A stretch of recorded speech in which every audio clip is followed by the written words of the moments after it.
Hello, my name is Matthew Hollingworth, and today, along with Sasha and Alex, I will be talking about liberation spirituality.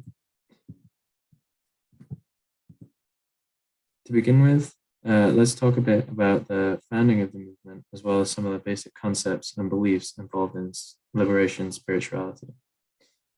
It was founded by bishops attending the Second Latin American Bishops' Conference held in Medellin, Colombia in 1968.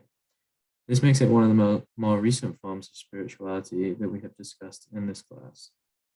At the conference, the bishops affirmed the rights of the poor and argued that the rich nations were taking advantage of developing countries, and together they agreed this was going to be the central focus of the movement. Some of the key figures are shown here.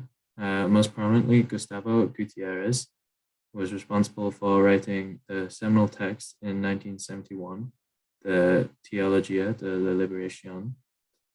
He is also credited with coining the term liberation spirituality.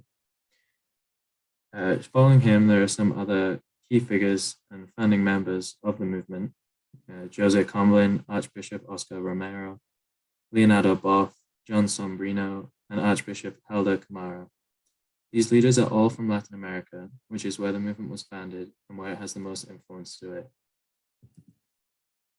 Liberation spirituality emphasizes the sinful nature of social hierarchies and seeks to use religious faith to achieve justice for the poor and the marginalized. Their insistence on justice for the poor, however, has led them to being accused of being leftist socialist activists. In response, the Vatican has appointed conservative prelates in Brazil and other parts of Latin America to diffuse this element of the movement. Liberation spiritualists argue that today we are enslaved by an illusion of separation, which includes a separation from God. They argue that it is important to break the separation in order to achieve a healthy spirituality. Jesus also plays a key role in liberation thinking, because it can be argued he introduced the world to personal liberation at a time when religious structures were oppressive towards the individual.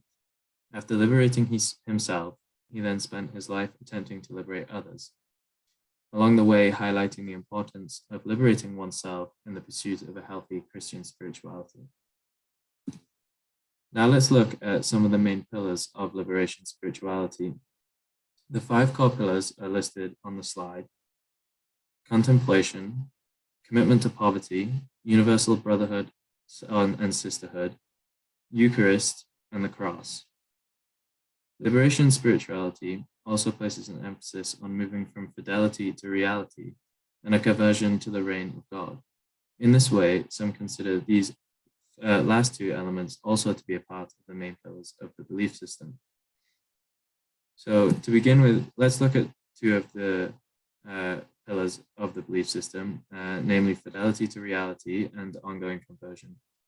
With fidelity to reality, there is a commitment to the realities of the world and the way in which the church incarnates itself. Liberation spirituality isn't just a commitment to faithfulness to God. It also embraces the different socio-political, religious, and economic conditions that the people exist in within the real world. The movement recognizes these differences so that they can better enhance the spirituality and faith of participating members.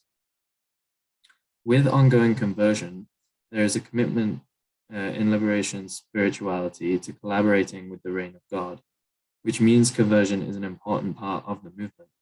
Significantly, this pillar requires both a social and personal conversion in response to encountering Jesus in the face of the